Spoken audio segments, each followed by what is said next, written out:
Welcome to the Austen Summers podcast, the mind-expanding podcast to get you the girls that you want. And today I am joined by my porn star friend and I guess video content creator, Mr. Lucky. What's up? What's up? So this is something, I mean, we have these long conversations all the time. Sometimes I just call him or I message him that we end up talking for 3 or 4 hours. So I figured might as well get him on a podcast. A really smart guy. He also has like a focus on, health, the well-being, living a great life, minimalism, a lot of good stuff to not only be successful but to be happy, right? Which I guess depending on your definition of success is success, right? So yeah, the first question I have for you, man, is how did you get started in the industry that you're in? And I haven't even said it so far, so might as well say what the industry is. The adult film industry. How did I get started? It's not something I set out to do. It's like life just kind of happened in this way. I'm trying to think of where I should even start. Well, I befriended somebody who was in the business, and we became good friends. And then he offered me a job to work on set for him, like not on camera stuff, just off camera stuff, a little bit of like talking to the girls for like intros and things like that, like, oh, what do you here do, some PA stuff, like production assistant. And at that time, I was just like, it just seemed like something like, okay, cool. Like, I like being around hot girls, and this is my friend and I'm working for my friend. And it was at the time, especially, it was consistent. So I decided, I was like, yeah, sure. Why not? I didn't have any intentions of, doing what I'm doing now, but, one thing led to another, and I met somebody else who was on set. And they said, yo, did you ever think about, performing? And I was just like, no. I thought about it, but I was like, I don't really want to, like, be, a porn guy.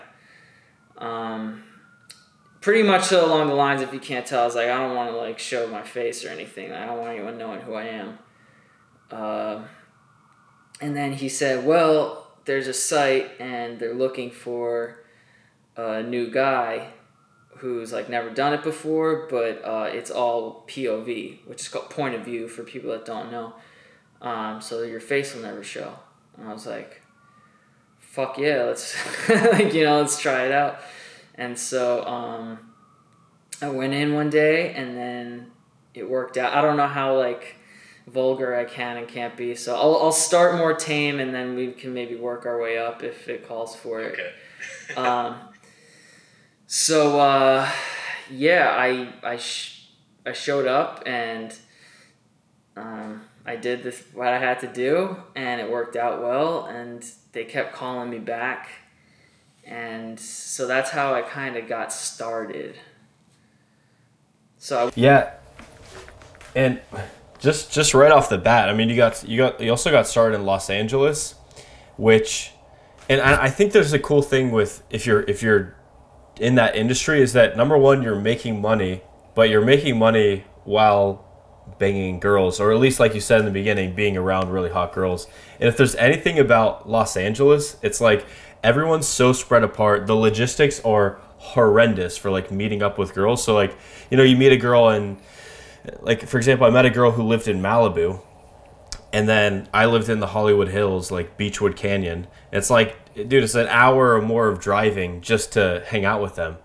So, like, in terms of just straight up dating in Los Angeles, it's tricky for that reason. Not only that reason, because there's a lot going on, but it's cool that you can balance both. You can like bang and date those girls that you get access to through doing porn, right? Yeah, I mean, everything has its two sides to the coin, but I mean, if you're talking about getting laid, I can't really think about another occupation that's more conducive to doing that.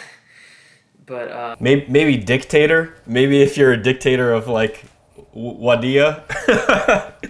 But Yeah, I mean, there's in terms of being a man and getting pussy, there's like being hyper famous, like singer, athlete, whatever, and then like yeah, maybe like hyper wealthy, like politician type of whatever in some like dictator country, like Vladimir Putin's probably getting whatever he wants. And then there's like being a guy in porn in terms of getting laid, yeah. So yeah, and I mean, yeah, that's definitely a cool perk. And you said there's two sides to every coin, and I love this. I literally thought about making a YouTube channel called Pros and Cons, where I just explore the pros and cons of everything. Because when people think about any profession, even mine, they're like, dude, you get to travel the world and bang girls and teach it to people. It's fucking, there's no consequences or downsides at all. It's like, well, it's on the, national news. I had death threats. People. It's not like the most I guess PC profession similar to yours. So I think we do have a similarity in that both of our jobs are kind of outside the norm. But why don't you touch on some of the pros and cons? Yeah, Taboo. well, the pros, I would say, not exactly what you might think. Like, well, there's the obvious pro of like having sex with hot girls. So that's cool. I'm trying to think if I should do the pro and con back to back or just all the pros and then all. I think it's easier to just do the pros because then your mind gets in one. Okay, yeah. The pros would be having sex regularly, like not even having that be like because I didn't like start this when I was super super young, so I had life before this and. As a guy, you're kind of thinking about that pretty constantly, or at least I was, like getting girls, and then if this doesn't work out, when's the next one gonna come? Kind of a scarcity mindset. That Dude, and also most people and most girls and older people don't realize that single men have like another full-time job, which is basically meeting girls.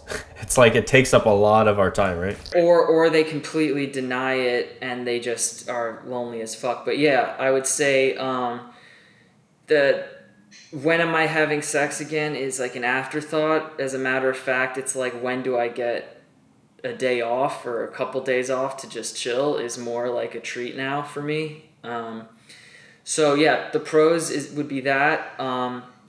Once you kind of make it to a certain level, the money, it's not what you think. It's not like, oh, I'll just start doing it. Like a lot of, especially men in this business, they really struggle financially in the beginning. And some of them never really kind of hit their stride. Others do. Because one, we're not making, most of the guys aren't making as much as the girls are per scene. And then also, so there's that, the money, the lifestyle in terms of it can be a Wednesday or a Tuesday. I mean, kind of the entrepreneurial life. Here's the thing. I feel like I'm all over the place. My situation's very different than a lot of people in this business because I have my own thing going. So how I compare my life to your average performer in the business might be a bit different. Like they have agents and they take bookings with all these different companies. And so it's like your agent calls you and you have a booking and you go and you shoot for the company. Me, I'm more on like the entrepreneur side where I own my own thing and I kind of make my schedule and I do my own stuff. So I'm talking just, I guess, for myself, the similar answer to probably what you would say is, like you kind of create your own schedule and do your own thing. And when you want to take time off, you can. When you want to take a vacation, you can. So that's another. So yeah, quickly touching on the work in terms of it, like I think that everyone in any business has this certain period of time where it's just hustle mode and that everything else goes out the window, tunnel vision. Like for me, it was about, I'd say probably 9 months to a year of just like 16-hour work days, no time off whatsoever, just like, pedal to the metal. Did you have a period like that where it was just like go when you launched your own thing? I'm still in it. So I'm still in the go. Actually, COVID's been interesting for me because it has allowed me to reevaluate some of my priorities in life. But I'd say for the past couple of years, it's been. Um, I tell people when they ask, I'd say about like 5 to 10% of my job is actually doing like fucking on camera, and then I'd say about 90% of my job is everything else that goes into it. Scheduling, I edit my own stuff, pictures, videos, uploads, sending things out, keeping like my web team in order, doing everything else that needs to get done, and then all the other stuff like handling my like physical fitness and my health and things like that, which I do take very seriously, because also directly affects my job. Like I need to kind of keep that virility and things of that nature. So yeah, I don't even know what I was saying before, but Well, it's good, dude. I like these stream of consciousness things. Like that leads into a perfect question, which is, like you said, your lifestyle impacts your job because you need to have virility. So, what are some of the things that you do to basically make sure that you are ready to go, and also yeah, keep that virility, keep that stamina, etc. um, well, I just think things that anyone should be doing. Like I didn't start doing these things because of my job. It just happened to coincide, and now I take it a little bit more seriously, I guess. But eating healthy, just basic things like that. Like you don't want to, like, if you eat like shit, you're gonna smell like so. Like I don't want to turn girls off. Like be sweating on that. Like, I hear stories that girls tell about other situations they've been in. So I think hygiene starts with like your health versus just like spraying on cologne or taking a shower. You're also, I've seen you're big on sauna, and even when you couldn't get to the sauna, you'd like be in your car and like close the doors so like the heat like. Yeah, no, I mean, I've always been like that. Yeah, like I think sweating is like invaluable because it's like cleaning your insides kind of. So yeah, I think the health, exercising, obviously, it's a very physically demanding occupation, and so making sure like you're like one of the. Dude, that sounds just like, oh, it's so physically demanding. Oh, you poor guy, Mr. Lucky. Like your name is Mr. Lucky. Yeah, I say my name should be Mr. Worked his fucking ass off for a long ass time, but no, I mean it is physically demanding, and it's not what any other guy who hasn't experienced it would think in terms of like the experience. But yeah, back to what I was saying is like there's certain positions, certain angles, things I'm doing. I'm holding a camera at the same time, like, and in order to do what I want to do at the level that I want to do it, I have to, like, my flexibility, like my hips, like there's just certain things that need to be on point. So I do focus a good. Now it's second nature. It's not really much like focusing. It's just kind of ingrained into like my daily routine for things. But yeah, I do my best to keep my body like feeling good and keep my mind clear and sharp, things like that. Are there any supplements that you specifically take that do you think would be recommended to my guys? Because my audience is, guys who are horny guys between like, mostly between like 22 and 35. Yeah, I think that I couldn't really say that there's like this one supplement does anything because like I don't know, I haven't noticed a difference in terms of like taking one thing. Like I just do like, you read things, I hear maca is good for libido, so I like try to incorporate maca. Like I try to get like healthy omegas in my diet. I eat a lot of plants. Try to get like phytonutrients. I try to stay light before, like I can't eat much before, like if you have food in your stomach, your body's focused on digestion and a lot of the blood in your system goes there. So not only for cosmetic reasons, like being bloated and things like that, but just like I notice like I'm not as like that when I've eaten too much. So small amounts of fruit just for like quick energy, and then I try like before a scene, I try to just stay as light as I possibly can. So I would say that I take zinc, I take vitamin D, I take vegan omegas, I take spirulina. I drink smoothies. I eat a lot of greens, But this is shit that anyone should do for numerous reasons. Yeah, and I second the black gelatinized maca. So good. Like it's one of the things that does have an impact, at least for me. Super strong impact.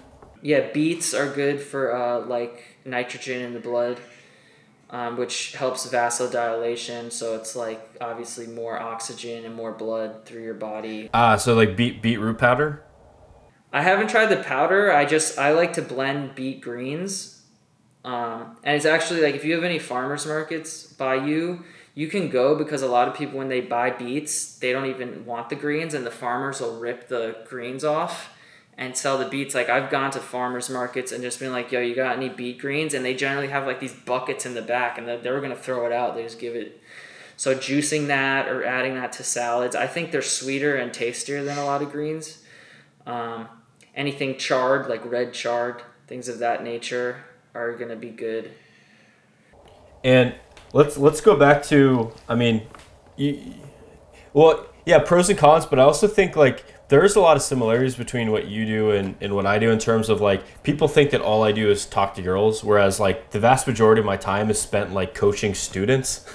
And like you said, they see the video and they just think that it just happens out of nowhere. But like you said, you're editing it, you're cutting out the bad parts. You're probably, I assume that you color grade your stuff too, right? And marketing it. Yeah, I don't know how familiar any of your viewers would be with what I do specifically, but yeah, I spend a good amount of time in post-production. Like I'm very meticulous, and it's funny because before I did this, the guy I worked for was very meticulous with about how things looked, how the girl looked, how the background looked. And I was sitting there and I'm like, dude, no one gives a fuck. Like that's how my mind worked. I was like, people just want to like jerk off. Like they want a hot girl. She could be dressed in a fucking trash bag as long as they see penetration. Like that's how I thought. I was like, no one gives a fuck. And meanwhile, like if you look around, I'm probably the most meticulous person now. One, it might just be like my own personal kind of like OCD about it, but for me, I found that I guess this will kind of go into another topic of just like marketing and business, like riches and niches type of situation for myself. A lot of people, they build a following if it's a performer based on them, like they're showing their face, it's their personality, they're all on social media and they build fans that way and things like that, or websites that have massive financial banking and huge amounts of web traffic that are pushed. So if one big company is like, oh, we're going to start this site called like Bratty Sister or whatever, and then they just shoot a bunch of scenes and then they already have web traffic from their other sites and they push. So for me, I really focused on from the get-go, okay, how is somebody going to see a thumbnail and like know that it's mine? It like not even marketing, more so than branding. Like I have like, and for the people that like my stuff, they're gonna like, it's gonna be a place they can find like that style, and part of that style is like the visual, and part of it developed on its own after a while, and then another part of it kind of unfolded as things went along. But I was very much and it's also a creative outlet for me. Like I enjoy the aesthetic. I enjoy like doing what I do, and so now it's at the point like there are some days where I'm feeling lazy and I'm like, oh fuck it looks good enough, and then like 30 minutes later I'm like, no, I got to go back and I tweak it up again because I stand behind like kind of the product that I'm putting out. Yeah, and I think a lesson for anyone listening is that quality is free. Like your decision whether to make that high quality or make that something amazing is your own decision, right? So any kind of entrepreneur or business person, you should be making like the end user experience better in whatever you do, right? And that's another thing. If people just want to grow on any platform, is just quality. People pay attention to quality. Yeah, and the thing is that especially in my business, the people that pay for porn, which is a small percentage of the population that actually spends 20, 30, 5, any amount of money a month, those type of people are, I'd say they're a bit more meticulous about what they're looking for just because of the availability of free everywhere. It's free, like I'm selling a product that's free everywhere and oversaturated, like there's an unlimited supply. And so I can't expect to put out something that's just either like everything else or at a similar quality and just like hope that people, yeah, so it's kind of a mix. It's a mix of doing something that I like in terms of I like how it looks, I get enjoyment out of it, and then also yeah, it's the style's kind of developed on its own, and then the people who like my stuff, they like really like it. So yeah. Yeah, so you're actually doing my job better than I am in terms of like asking you questions. But yeah, like how do you think you did stand out? Was it just a unique visual? Was it quality? Was it the talent that you had, or was it just a combination of everything? And people go, okay, this is worth paying for. I think it's a combination of a lot of things. I think the fact that the girls I'm having sex with actually want to be having sex with me, and that, let me explain, because that definitely comes off kind of douchey in the beginning. It's like, oh, they want to fuck, but I think that I'll get to that point. That shows on camera that they really want to be there, and then two is, I'd say, yeah, just the overall quality of what I'm doing. Like I'm very like meticulous about the sound quality, about the color grading, about the camera that I use and all that, and the effort that goes into it. And I think it's appreciated by people. And just finding my lane and kind of just doing what I can do at the best that I can do it. As corny as that sounds, but back to the them wanting to fuck me. So my business is built on what's called content trade. Pretty much nowadays everyone knows what OnlyFans is. There's other places like OnlyFans, like Clips for Sale or ManyVids or Pornhub Premium. So now it's a lot of direct to creator to consumer market. Like the middleman is kind of being cut out, which would be like these big companies that, so these girls are shooting for themselves, and I didn't have the bankroll to start booking girls and spending thousands of dollars a scene and then hoping that one day I recoup the cash, because there's also no guarantee that it was gonna really work. So the girls that come to shoot with me, they keep the content as well. That's part of the, like, I don't pay them. They're there on their own free will, building their business, so they want it to be the best it can be, and I'm here building my business, and I want it to be, so it's like two people coming together that really want to do the best that they can. And then also there is an aspect, it's, some of it's more business and some of it's more personal, and the lines can blur at times, but like I've met a lot of the girls and it's a lot of referrals and word of mouth, and when you give them a good experience and you're not super creepy and you're not like super needy and doing all the things that would turn any girl off, which a lot of guys surprisingly in my business wind up doing, they enjoy it. So yeah, and I don't mindlessly fuck. Like I really try to listen to the girl. It's not like, oh, this is how it needs to look or this is how it needs to be. It's like, and the members of my site, they see that because scenes are different. Like I'm doing one girl one way and I'm doing another girl a completely different way, and that's because it's been discussed, and I try to like really stay in tune with what they're looking for. Yeah, dude, that's a huge principle behind what I teach, and it's give the girl a great experience. And I think that's something that you learned before doing porn, because you were always pretty much good with girls. I mean, for a large portion of your adult life. So that's something that, like, dating teaches you, right? Is to give the girl a great experience, be empathetic toward her, make sure that she has fun. Yeah, I mean, I think it's just business. It's not even just girls. It's just people in general. Like if I'm doing business with somebody, like you want like business is just people meeting other people, and like when you go into a boardroom at an office, not that I've ever been in one, but I can imagine, but like or you're doing business on any level, it's just like you're not doing like if you got weird vibes from somebody, like you don't want to do business with them again, whatever the business is. So keeping like a good atmosphere, and especially when there's sex involved, like I need them to know that they're 100% safe and they're 100% in control.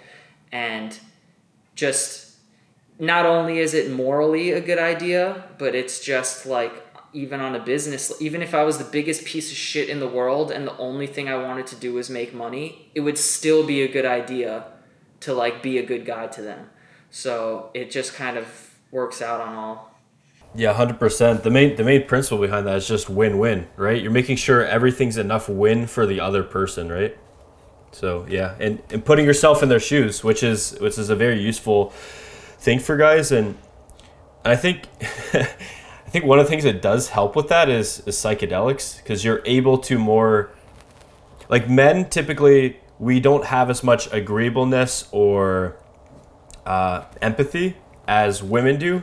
So I think that's one thing that at least helped me to basically, I was so able to understand the other person's, like, the vibes that they were giving off, and the yes signals and the no signals and the wait signals, so that you're very, like, in tune with that.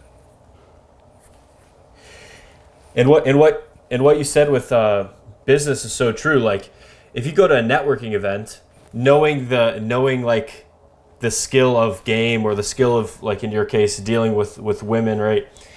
And then you go to a networking event, you know how to generate a good vibe with someone, how to raise the I guess the vibes. What was I going to say? Raise, like, the frequency of the conversation, have a good chat. And like you said, people do business with the people they like. Like, people do business with their friends. Yeah, porn is like it's a small little ecosystem. It's kind of just like high school.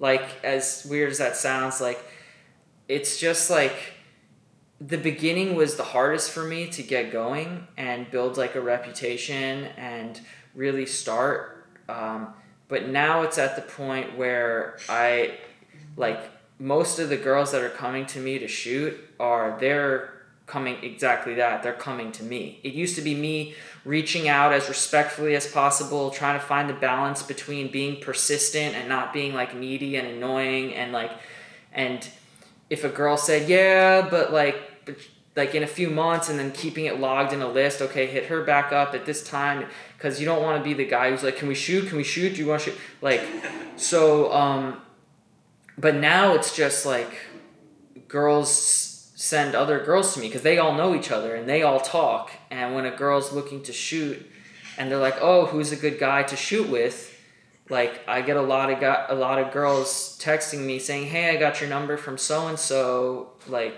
would you want to shoot this month, or DMing me on Twitter and things like that. So it's a small community, and once you gain a reputation on either end of the spectrum, it sticks with you.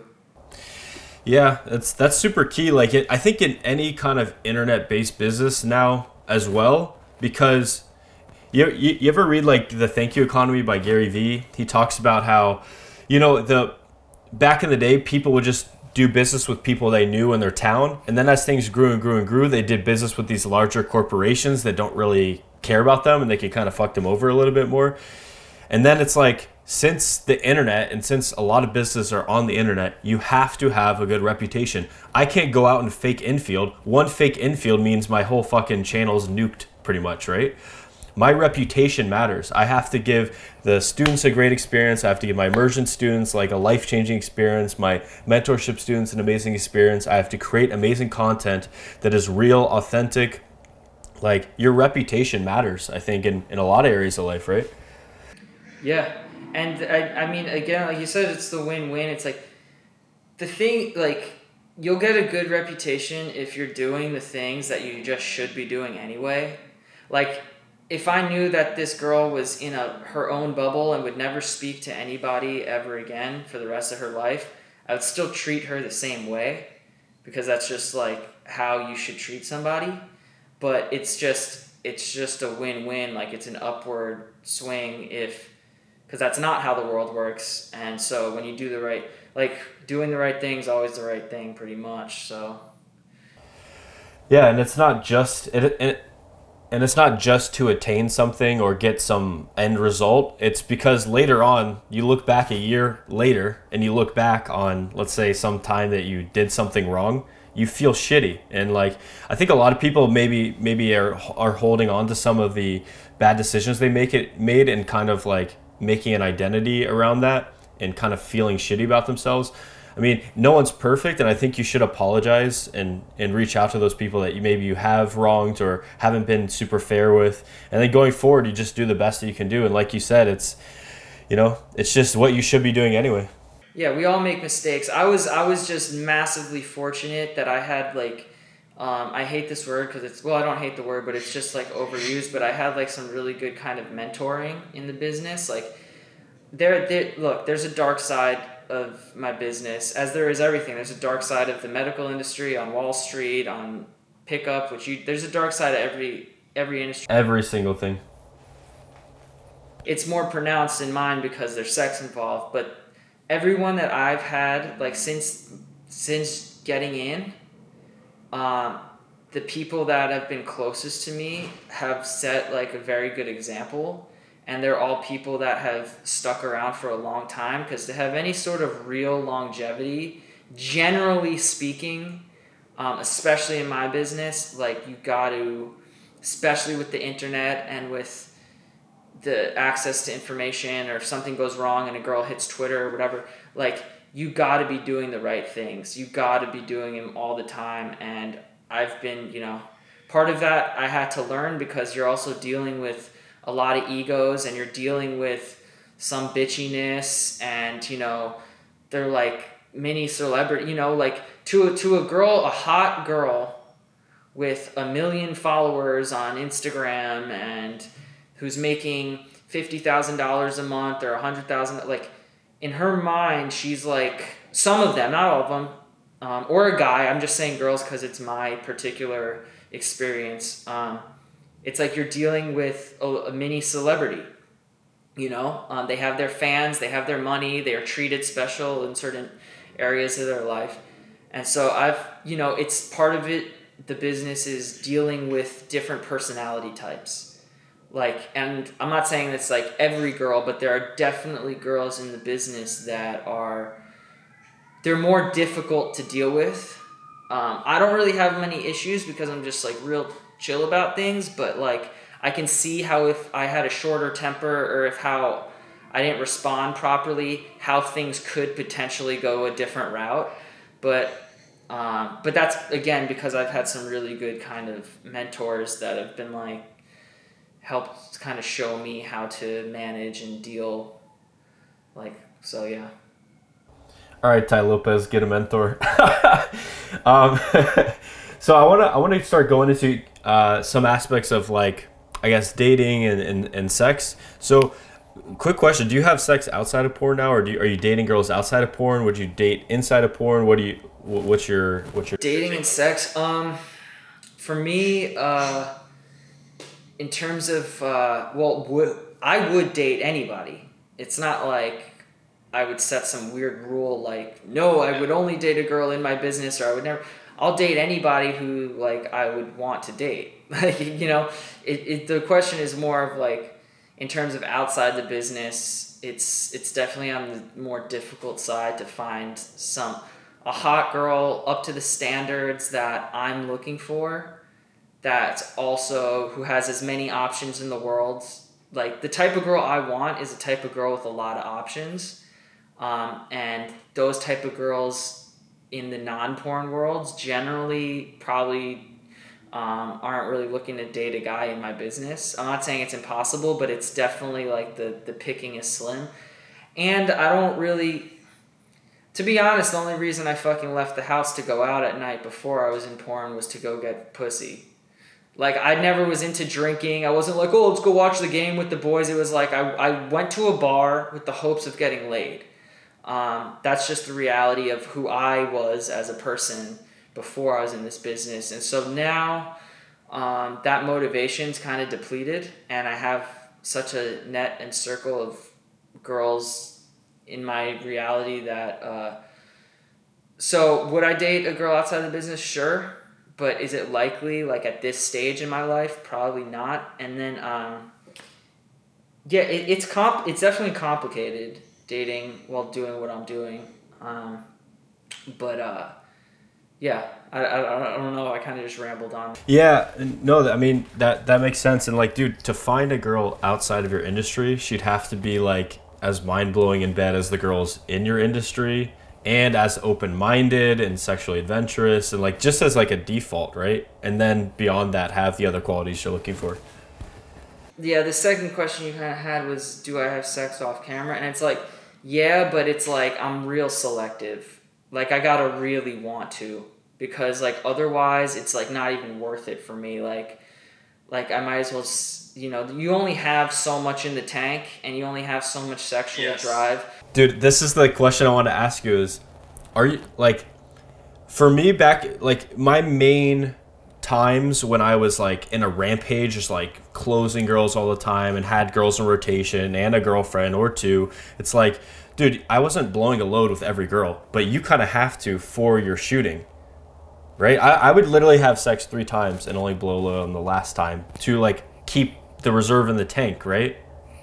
Yeah, again, like, I gotta, if I'm having sex off camera, it's because I really, really, really want to.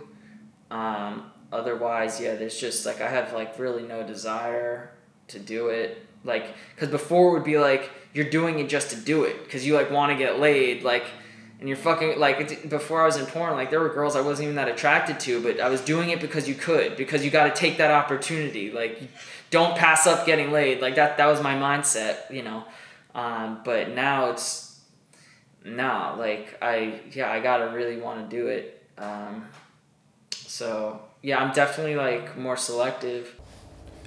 How you schedule these? Are you scheduling them spaced out, or is it like sometimes you just have to batch like 2 in a day, or one day, the next day, like 3 in a row? Like, how does that work? Yeah, for me, because it's content trade, if I was just a company, I would say, okay, on this day, I'm going to do it. I would call the girl's agent, I would book them for that day, and I would do it. But content trade is a bit more kind of take them as they come, no pun intended. It's just like, if a girl hits me up, and these girls are busy too, and they have paid shoots, and they have this, and they have that, and sometimes they're getting sick, and other times they're whatever the reason is. So when they're available, I do my very best. If they're like, hey, are you free on this day? I just, like, if I don't have anything else scheduled, or depending on who the girl is, it's just like, okay, cool, let's do it then. So yeah, sometimes some weeks are like crazy for me, and then other weeks are slower, but especially now with the pandemic and everything that's going on, and now that I have the momentum going behind what I'm doing, it's like I try to say yes as many times as my schedule allows for. Yeah, and are there certain rules that they try to make you do? Like, do you have to wear a mask on set or something like this? Like, I know a lot of people. My old videographer Lubo, he'll be on set on like Netflix show or something in Denmark, and like he has to wear a mask, and like, or is that like, I also feel like anyone involved in your industry has almost zero likelihood of dying from that, because they've just exposed to so many viruses, like making out and like so many people. So It's like your immune system's probably stronger than 99.9% of the planet. I hope so. Maybe not. I don't know. But no, there's no they because there's no corporate structure. Like, I'm the boss. I run the show. So unless there's something like in my particular state or city that mandates something, but in terms of like testing protocols and things like that, like, people in my business are by far second to none. Like, the cleanest humans you're ever gonna find. The amount of testing that we do, like, I'm spending like $500-$600 a month just on testing alone. So getting not only STD tests but now COVID testing. A lot of the shoots are 24-hour COVID tests. So it's pretty much they're getting tested like midday the day before, and then the results come back in the morning, and it's cleared through like a system where we can all go in and check it. And then yeah, so it's like we're both freshly tested.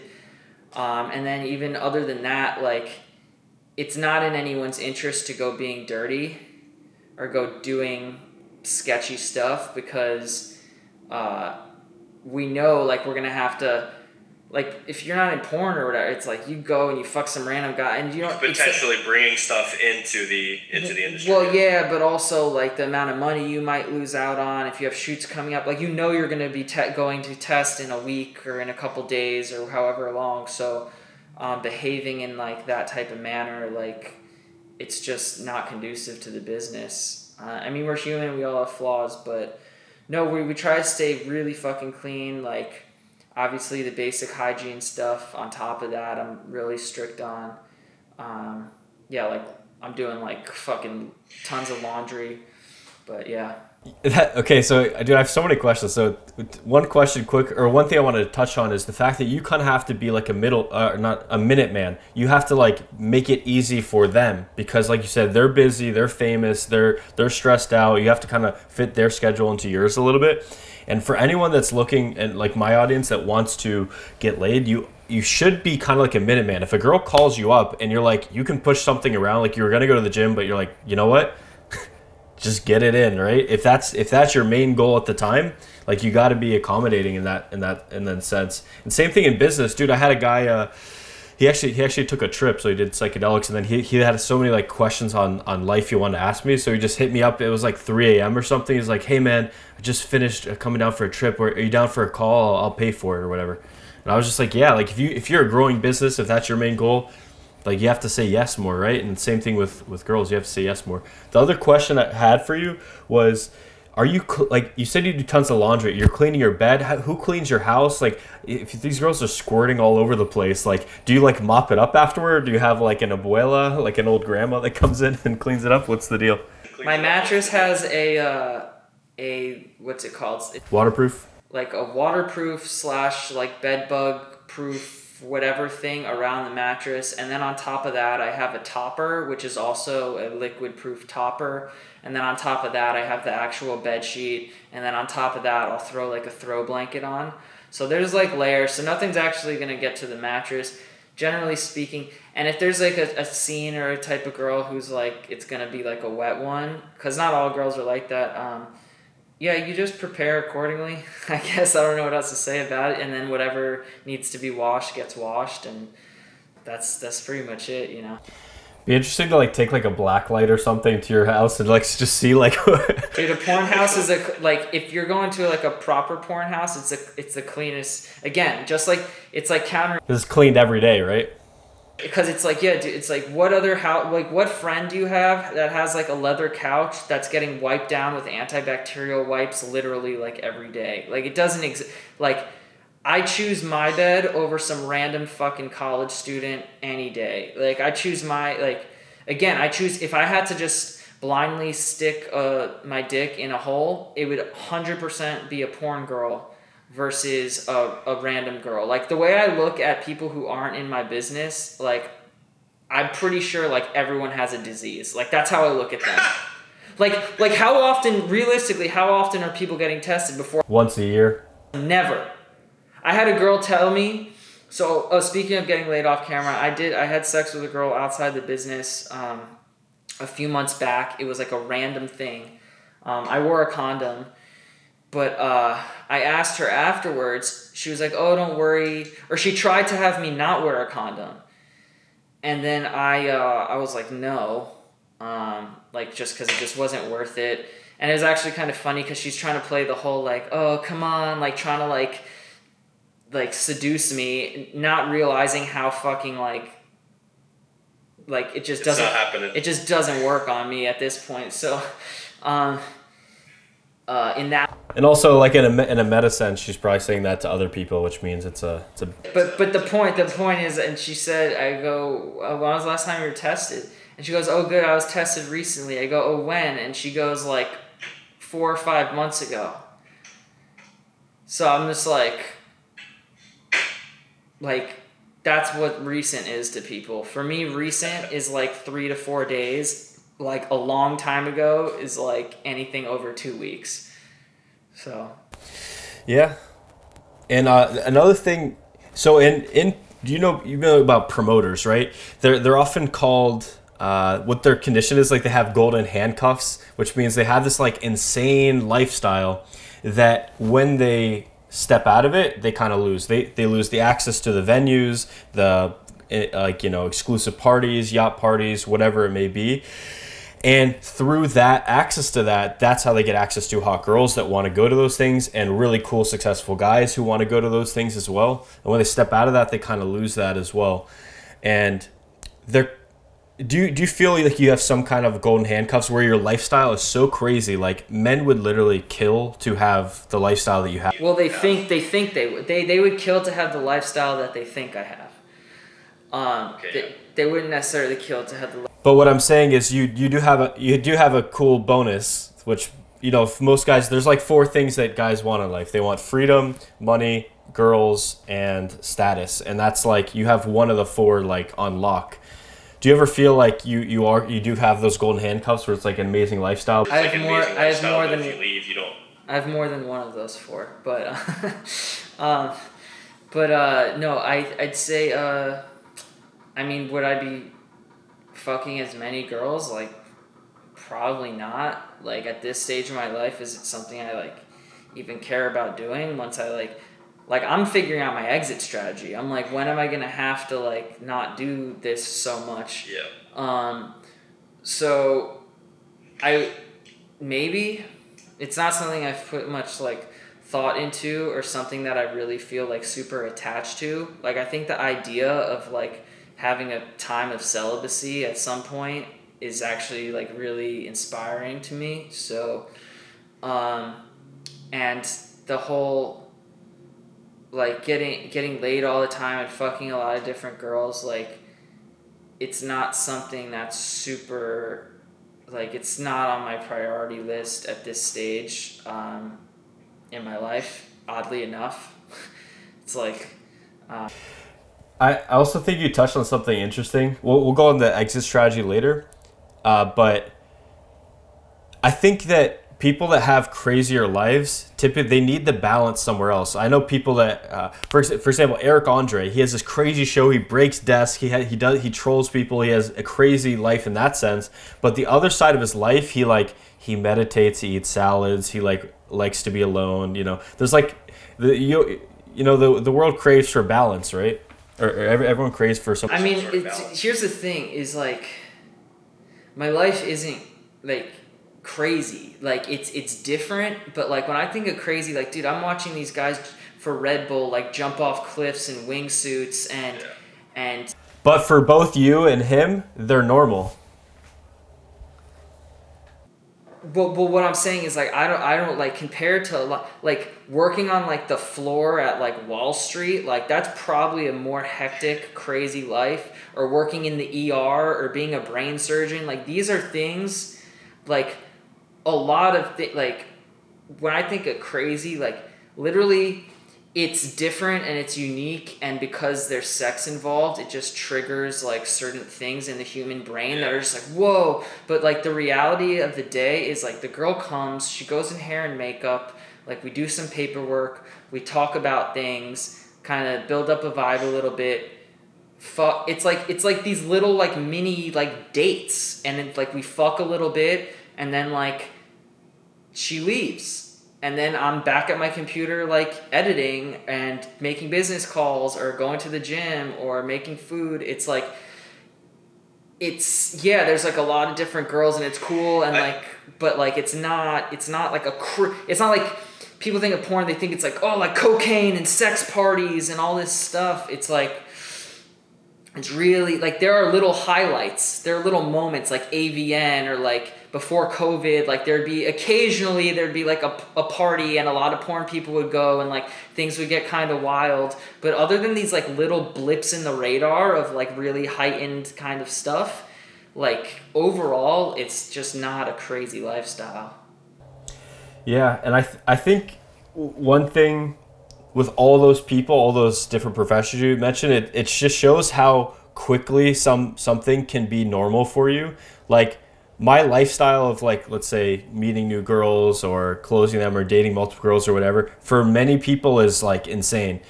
For me, it's normal, and when I don't have it, I feel like abnormal. And then for the ER person, or for you, or for the guy, Alex Honnold climbing the wall, it's just like he's so desensitized to that it's just literally normal for him. Everything becomes normal.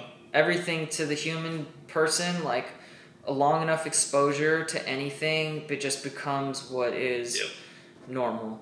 But I think objectively looking at it, it's just not a crazy lifestyle. All right, I got a philosophical question for you now.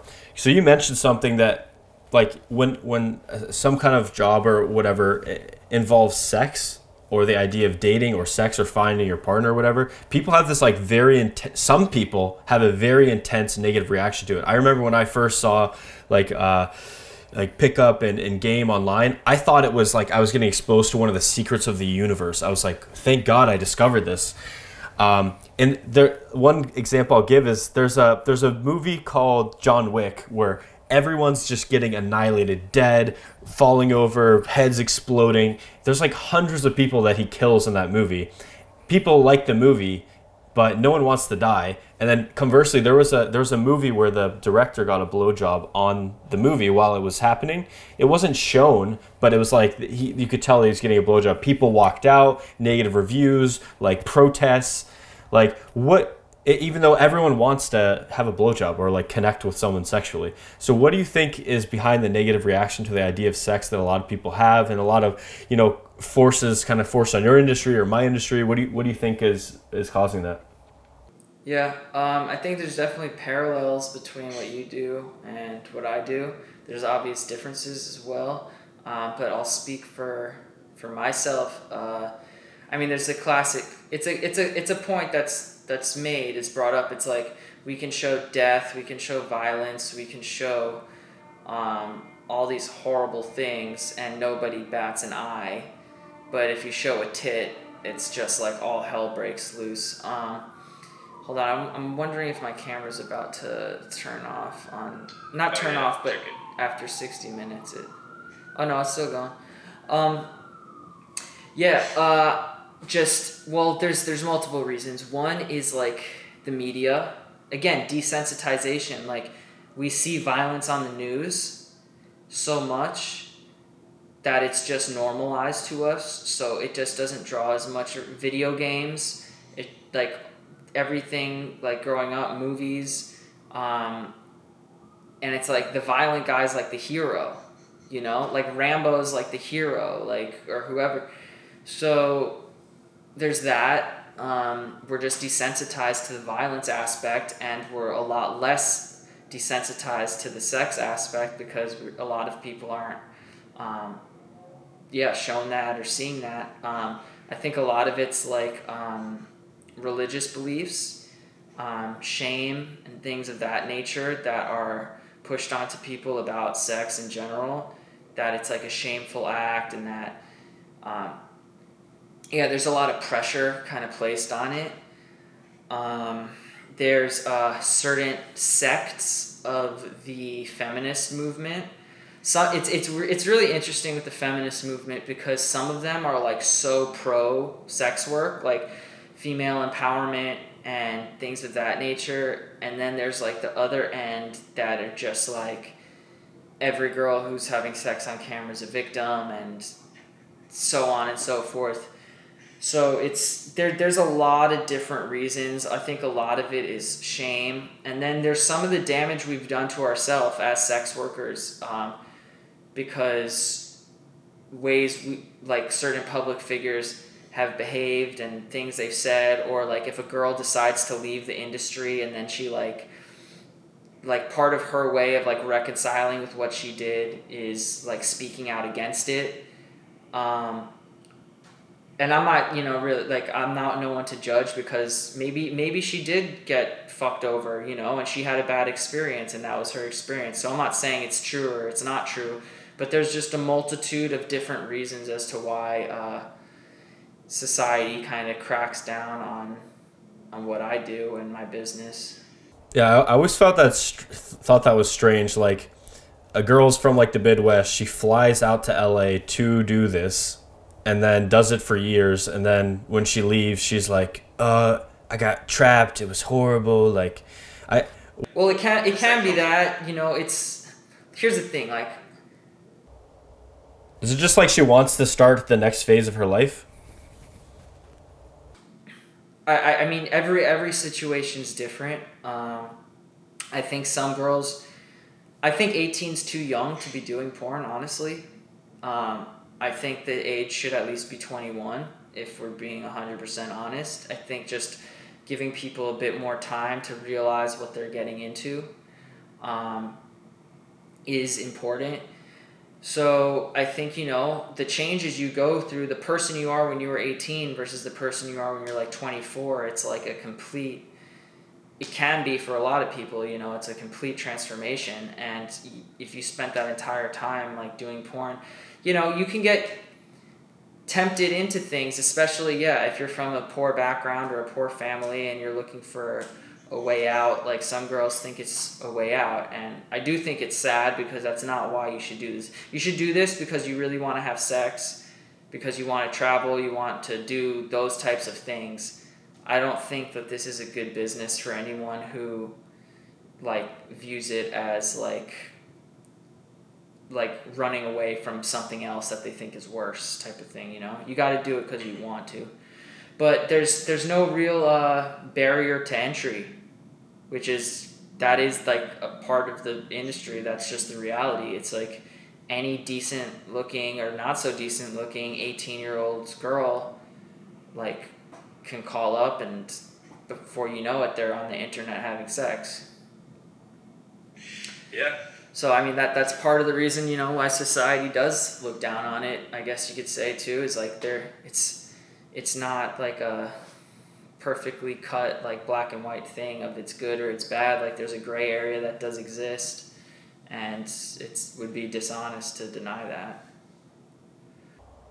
Yeah, and I think what you said earlier was so true. Is like every single profession has a dark side or a downside. Like, even the medical profession, every single bed that is taken up by a person per day creates 30 pounds of plastic waste. Yeah, I mean, it's just a trade-off. It's like there's a dark side to Amazon, but we all fucking love Amazon. Like, there's a dark side to the NFL, like the head injuries, but like we're all still sitting here watching it. Like, there's a dark side to the medical, like the health insurance industry. Like, why am I getting charged fucking $10 trillion for an x-ray or riding in an ambulance? Like, because I got shot. Like, there's a million things that could be discussed about, or the amount of stuff we've seen in Wall Street, or for politicians, or anything. It's just that certain industries are more open about it, and they get shunned. Like, I think the sex trade is one of the most honest and upfront kind of businesses since like the beginning of time. It's like, if two consenting adults want to have sex and they agree upon a price to do that, like, it gets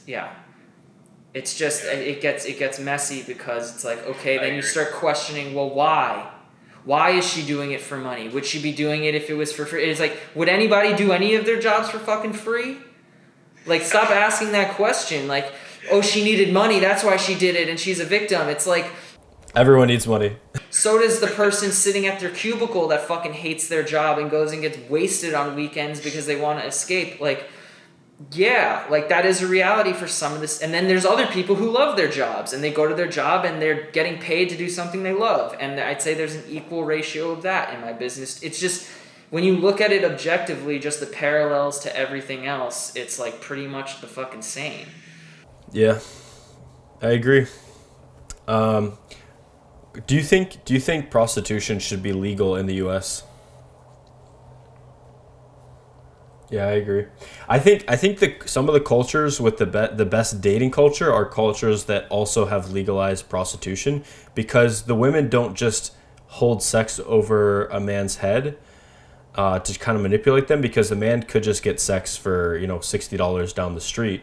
So they then have to come up to more of like a mutual kind of relationship.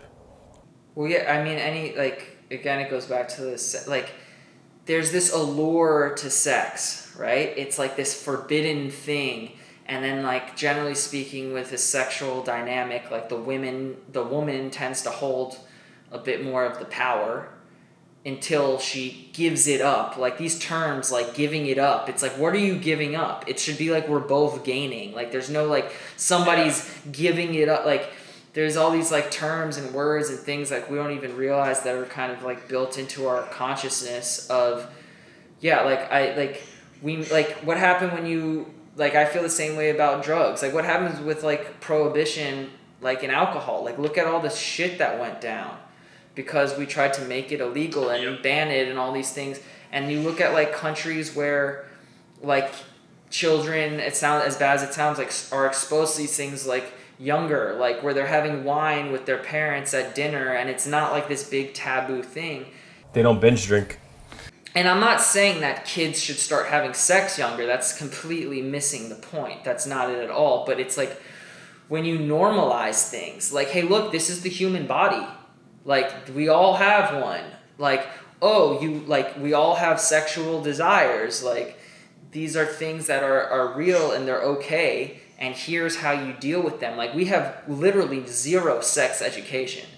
Like, sex ed in like high schools is like maybe putting a condom on a banana once, or like certain schools where they just teach abstinence. Like, you're burning in hell if you like. There's no real attempt at. I had no. Not that I want to. Like, it's weird to think about. Like, I don't want to have like. For me, I just lucked out. Like, I was always like pretty kind of like normal dude. So like, I didn't need to have like a talk with my parents about it, and like I think I was an empathetic person. But like, that's another thing that my business gets heat for, is they're just like, well, it's not a fair representation of what sex is. It's like, dude, I'm not in the fucking education business. I'm in the entertainment business. In the same way that like Saving Private Ryan isn't like a real representation of like war with this music playing and its glory and there's heroes. It's like, it's brutal fucking thing. Like, I'm here for the fantasy. That's a really good point. People like misinterpret entertainment as something else. Like, dude, with this like a Hank Moody character, like people like get these ideas of like these people who are like, oh, the ultimate alpha male that gets all the girls. It's like, it doesn't correlate with reality. The same way, like, dude, people use different movies as a way to justify things like torturing supposed terrorists, and it's like, that's a movie, that's not reality. Yeah, like I'm not here to set an example for what a real sexual encounter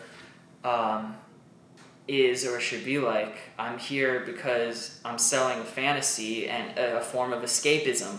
I don't want to, like when you watch a Rocky movie, they show you the montage of him training and him getting ripped. Like, they don't show like the time, they don't show him running 7 miles a day and the movie's a fucking million hours long because it's just a grueling grind. They show the highlights. That's what porn is. It's like, it's the highlights. It's a sexual, entertainment. I'm in the entertainment business. Yeah, dude, one random question is, because your industry, I know people, like in my space, I know people who've banned from PayPal, Stripe, not able to accept certain credit cards, like a ton of different things that like financial institutions are just like no, and they just don't care, and they're just like block. So what are some of the ways that you've gotten around that, or like that your industry like thrives in spite of the financial institutions cutting you off thing? Well, we're constantly under attack by not just financial institutions, Instagram, Twitter. Like we're under attack on almost all platforms. There was just a massive story with what happened with Pornhub and Visa and MasterCard cutting payment processing, and it was all masked behind like this whole child porn thing, but it was that's a whole other thing. But how do we get around it? I mean, we're registered as businesses and we pay taxes like anyone else, and and there's laws, and until we break those laws and we're within certain guidelines, like there are certain companies that have policies, like as of now, sex work isn't illegal. Like consenting adults on a porn set, doing all the proper protocols, we're not committing any crime. So I mean, until something happens, I hope it's like we're constantly on the chopping block. There's no security. I don't know if tomorrow, like, I'm unable to receive payment for anything I've done. Like, I just don't know. It could happen any day. It's not like a pleasant, it's kind of a daunting thing, but I just try to do the best I can to like stay within the guidelines of. Yeah, and I like what you said about as long as two consenting adults are agreeing to exchange something, like I think that should be legal. And that's the principle behind that's called voluntarism, which is like all voluntary interaction should essentially be permitted. I think there's a state, I forget, there's a state in the US where two people are allowed to fight. It's like if two people agree. I think it's Oregon. They can duel. There's like a I forget what it's called. It's like an epic name, and it's like if you're outside a bar and like two people are like, you want to fight, and the other guy's like, I'm down to fight. It's like you can't press charges. There's like a something law. But yeah, I mean, dude, consent. Like, who the fuck? Part of the reason I've always been like this my whole life. Part of the reason like mutual combat.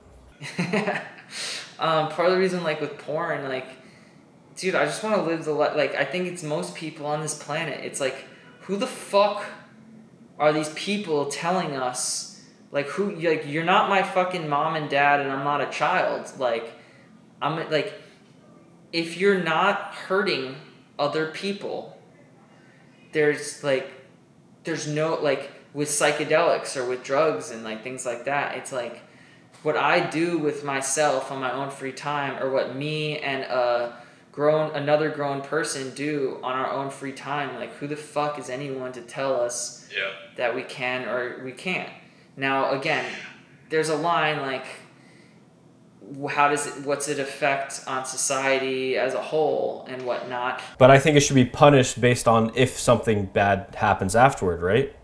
Well, yeah, I mean, if things continuously always happen bad, there's patterns, and it's like you gotta kind of cut it off. Like, yeah, it's not so black and white, but there are definite, like, things that are, yeah, like, we can't nerf the world, and if somebody wants to have sex for money and somebody else wants to pay them, like, I don't think it's really anyone else's business to.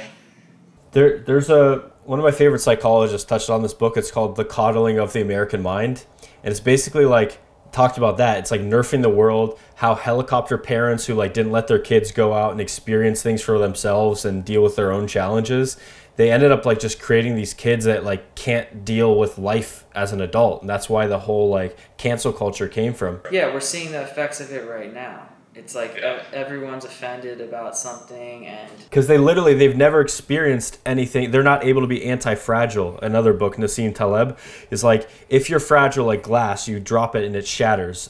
There's things that are anti-fragile, which if you expose to stress, they get stronger, such as maybe your business models, to your ideas, for example. Like, if you put your ideas out there. That's why sports are so valued. Like, for children, or they should be, before participation trophies were given to everyone. Yeah. But it's like there's a clear winner and there's a clear loser, and there's efforts that are to be made, and there's a dynamic there where you can put your effort towards something and you can still lose, and it sucks, but that's how life goes. It's I think there's definitely an aspect to that. And often losing or negative emotions or getting rejected or getting, put down or something could be the pain that you need to use as fuel for growth. I wouldn't be at the skill level that I'm in or have the business I am in without having a lot of pain to use as growth. And pain ties your lessons.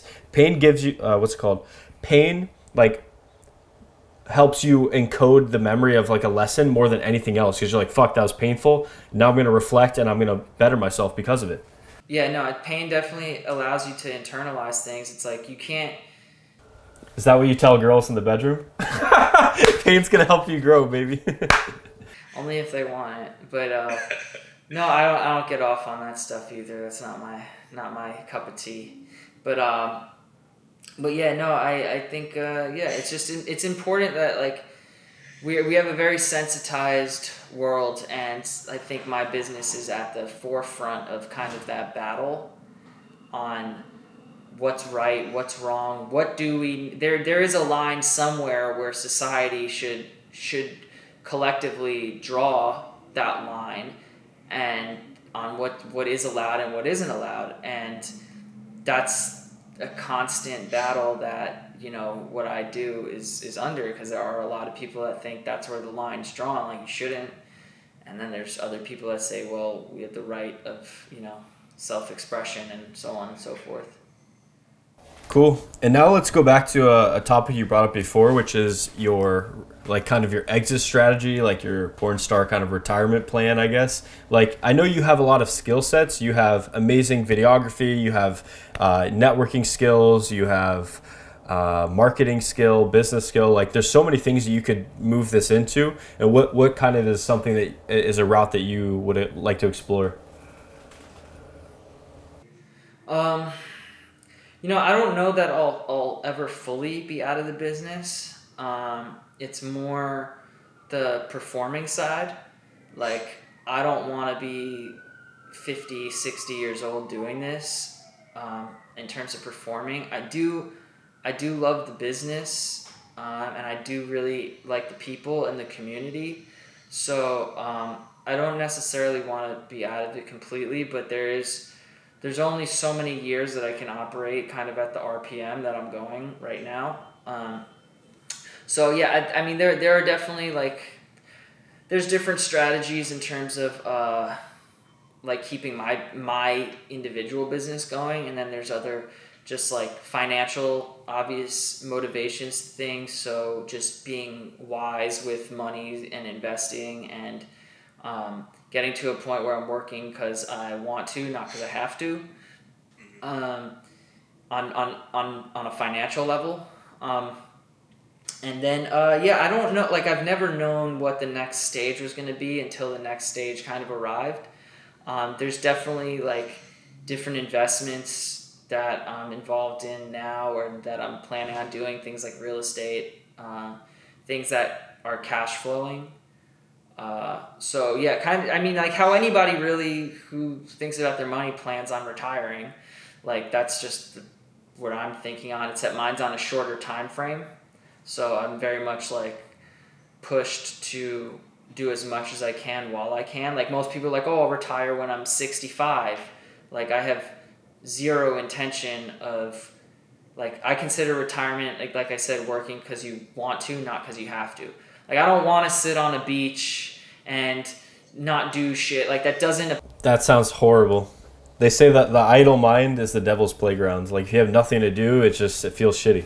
I want to work. So whether that be in my business or parlaying the skills that I have into other businesses, I'm fortunate that my identity is kind of under wraps for the most part. So I'll probably have a lot of other lanes open to me that others might not. But who the fuck knows? because that's making a massive assumption, because who knows what path my life could take if my identity wasn't hidden. Like, you never know what would or wouldn't happen. Like, I could have 10 times more money and have all these other things happen to me, like, because I made a different decision. So, yeah, in terms of, like, where's my life going, your guess is as good as mine, man. Cool. And now I'm going to get at some questions that that some of my students had and they asked, and some of my audience. So one guy asked, how do you improve your performance in bed? And I guess that's just a general thing. I'll give you my response, and then you can, because you're the expert. But I would literally treat it kind of like a feedback. You know, like after a business thing, they say like, please provide feedback. Like after I would sleep with girls, I'd ask like, what could I have done better? Or is there anything you want to try? And then I'd just like read a bunch on it and like start trying those things out and see the girl's reaction, gauge her feedback, and then just constantly repeat that. Yeah. I think, you know, how your brain works and my brain, like, I think you're a very analytical individual. And I'm kind of on the other side of things. There's what is this saying? There's a million ways to skin a cat or something like that. Or, Yeah. Would you say I'm a what individual? You cut off. like, analytical. Yeah, I am. But dude, I do have a creative side. Like, I'm pretty creative. Of course, man. You wouldn't be able to do what you're doing right now if you didn't. But there's just, I think for me, in terms of what was the initial question? Say the exact question again. It was, how do you improve your performance in bed? Okay. One practical piece of advice I'll give, and like, I think I just, not to get too, what's the word, graphic, but like a practical, like you could start today type of advice would be something that I did kind of before I was in porn, but I wasn't doing it to prepare. It was just something I did. It would be like edging, like get yourself really close and then stop, and like do that repeatedly, because I think a large factor for a lot of guys is just being able to last, and so, or knowing that they could like do what they wanted to do without like losing themselves, and kind of keeping that body awareness. So I'd say like, I know you kind of maybe no fap, or I don't know what your thing is with that, but like with porn or whatever, but you don't need porn to do it, but just getting yourself really close and then stopping and then doing it again, repeat that, and then actually don't come, and then wait like a whole fucking day. That's... Dude, I 100% agree. And it's about knowing this. Oh, we're kind of like choppy. I was going to say it's about knowing the sensations when you're about to come, so that you can know that when you're with a girl to stop and then maybe eat her out or change position. Yeah, or just slow down. And then also another thing is we all like kind of want to play it cool a lot of the times. Like just the confidence to tell a girl like, yo, hold on a second. Like, give me a second. God, you're so fucking hot.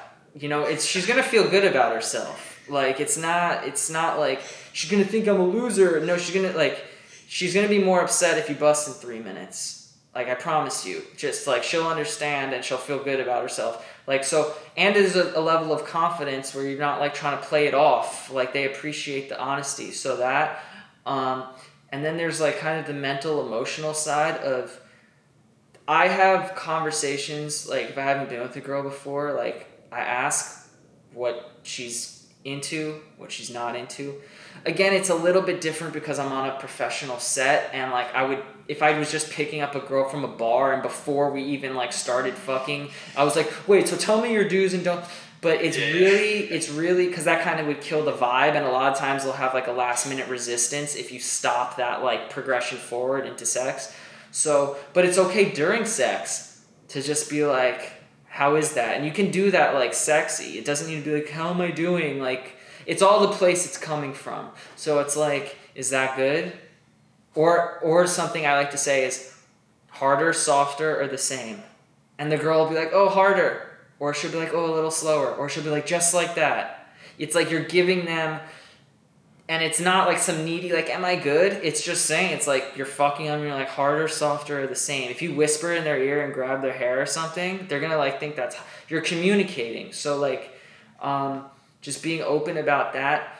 And then getting in tune with like the female body, like you kind of start gauging like little reactions. If you see them twitch to something, Dude, this has been good. This is a good rant. so just like, yeah, the basic communication of like asking them, it's like come from the frame of, hey, look, I'm just a stupid guy, every girl's different, what kind of girl are you?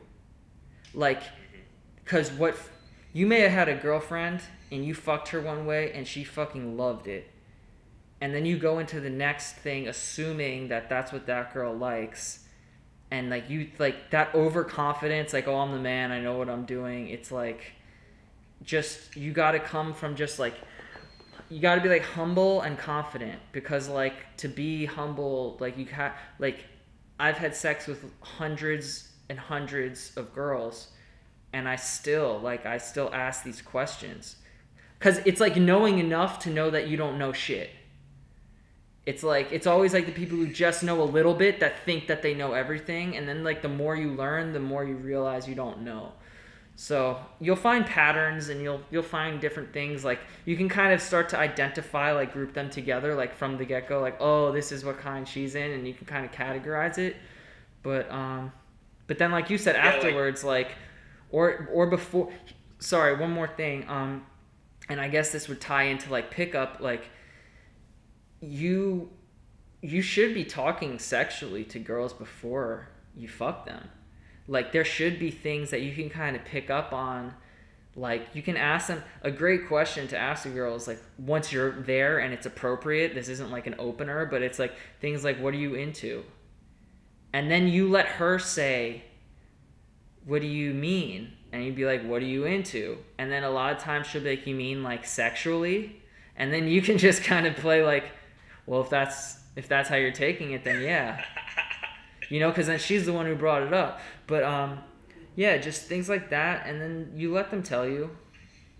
But those would be there's like the physical and the mental, emotional side. I think the physical thing, like the only thing you can do is just like experience and learning your body. Like the edging thing definitely helps.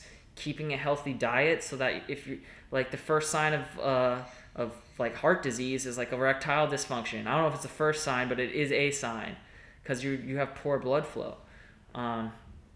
So there's that, taking care of your body, and then getting out of your own fucking head. Like if you're thinking about, is this good, while you're having sex, you're not in the right headspace.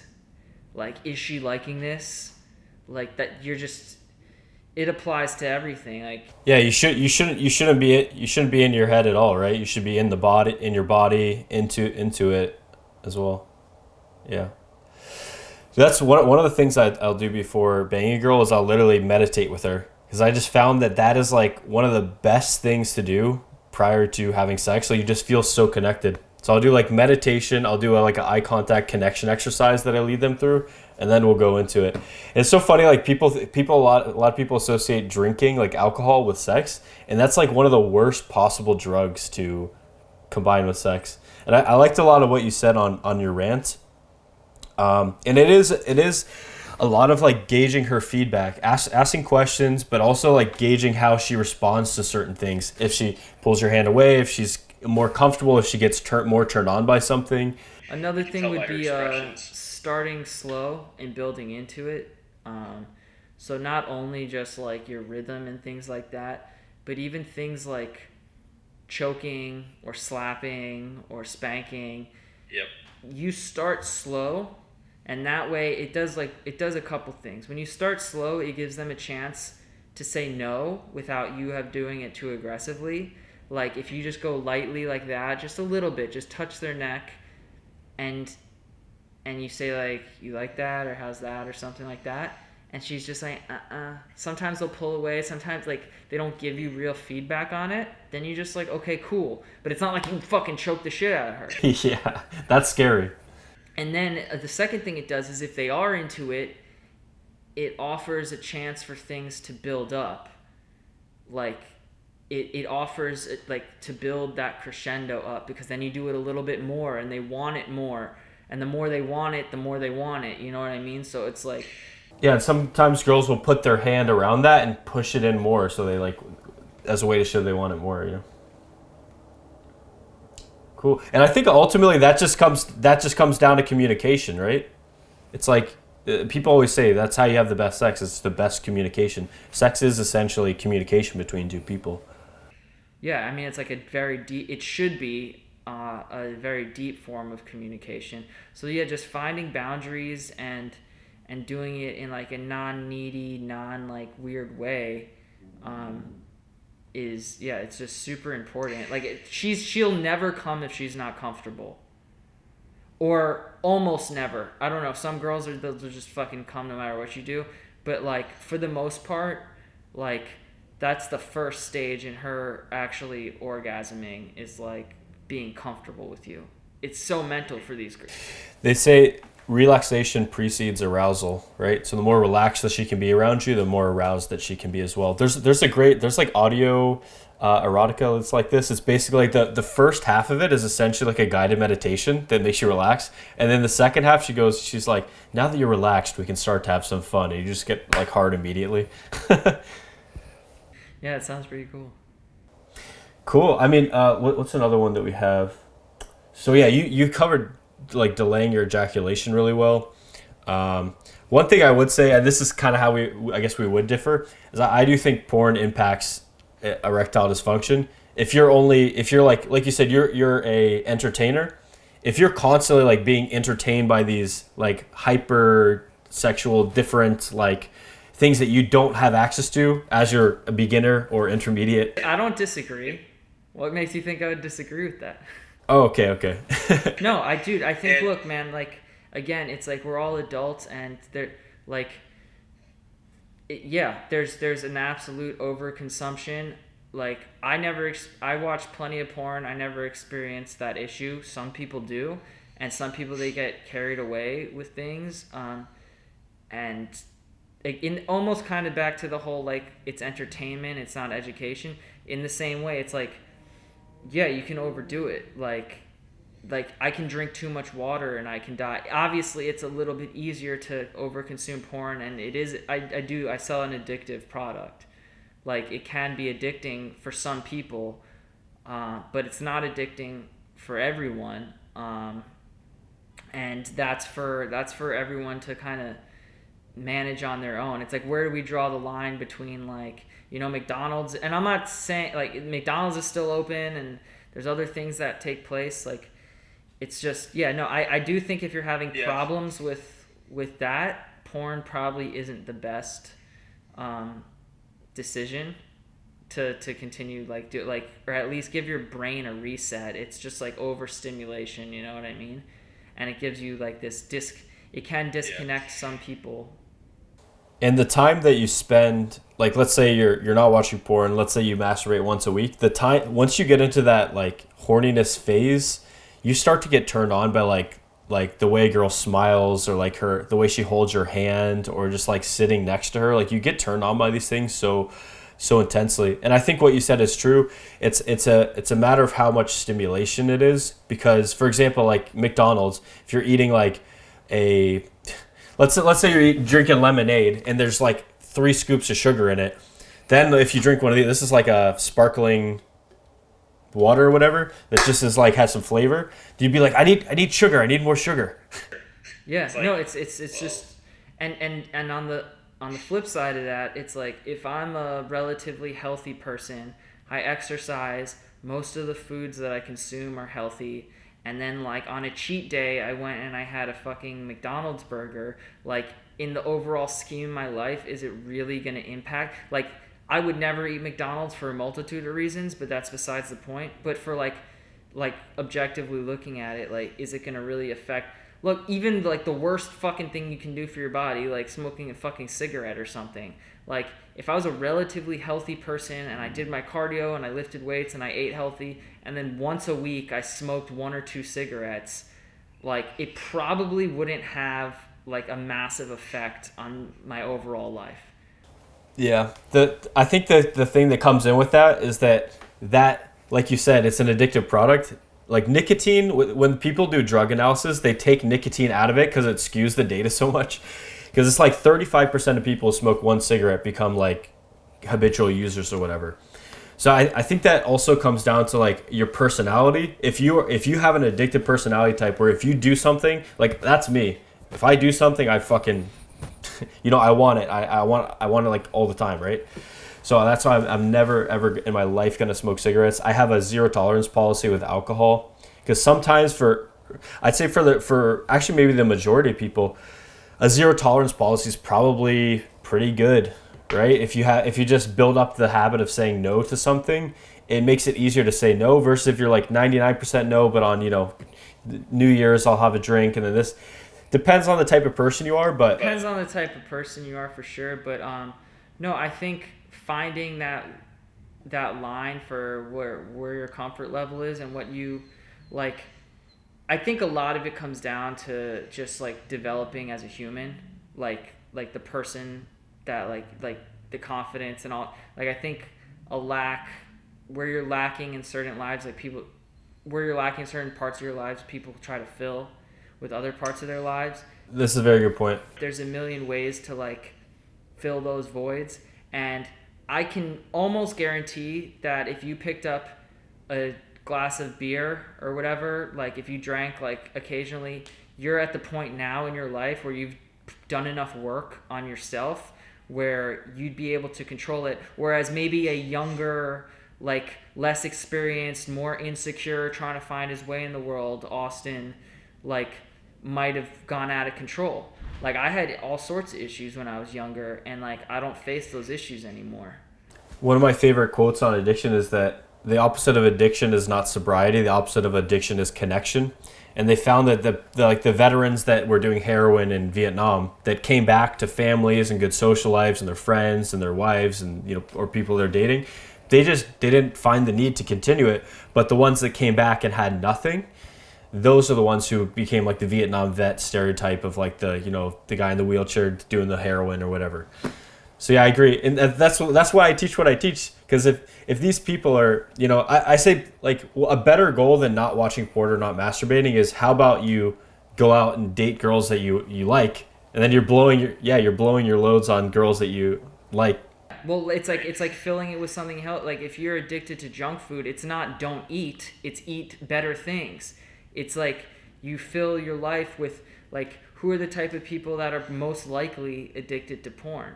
Okay, somebody who's really has trouble with meeting women. Socially isolated, and which kind of feeds, it's like which came first, like chicken or the egg? Like are they socially isolated because of porn? I biasly tend to think that it's vice versa, that they're probably turning to porn because of the social isolation. But and then there's like the guy who's like in a miserable marriage, who is also equally, he's surrounded by his kids and his wife, but he still fucking feels alone and feels like he's living like a life that's not congruent to, like his wife won't fuck him, he doesn't have a deep connection, he's got to pay the bills for his kids, and it's escapism. But then again, it's like how many people waste away their lives watching Netflix? Like there are these shows that come out, like I see people posting, they're like, I just finished 8 seasons of blah blah blah. I'm like, what the fuck did you just do for the past month? Like how, because you didn't ejaculate, like all of a sudden it's not as bad? Like that's a real addiction. Like you're watching hours and hours. I'd say most people. Yeah, and it's like, what was the point I was gonna make with this? I gotta interject more, dude. You go on these rants and I want to touch on something and then I forget. Yeah, one thing I was gonna tell you about your background is that when I took shrooms with this model chick I was dating, and I saw her as like a pink ball of energy, and I was a blue ball of energy when we were like doing it and like hugging and stuff, and it felt like that. It was a weird visualization that I just had like with your background. Are you into me? Am I into you? Yeah. Yes. It's kind of set up the way it is like the whole vibe. It puts girls in like a really kind of horny state.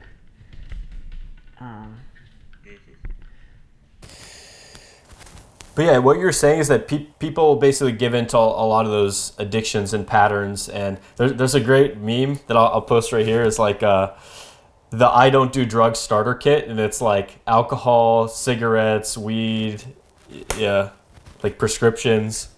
Yeah, I don't do drugs. And then they do like Oxycontin, which is basically like heroin. Yeah, or every time they get on a flight, they take Xanax. It's like... Yeah. And I think at the root of that is like you and I both agree that you should get the most natural form of whatever you're doing, right?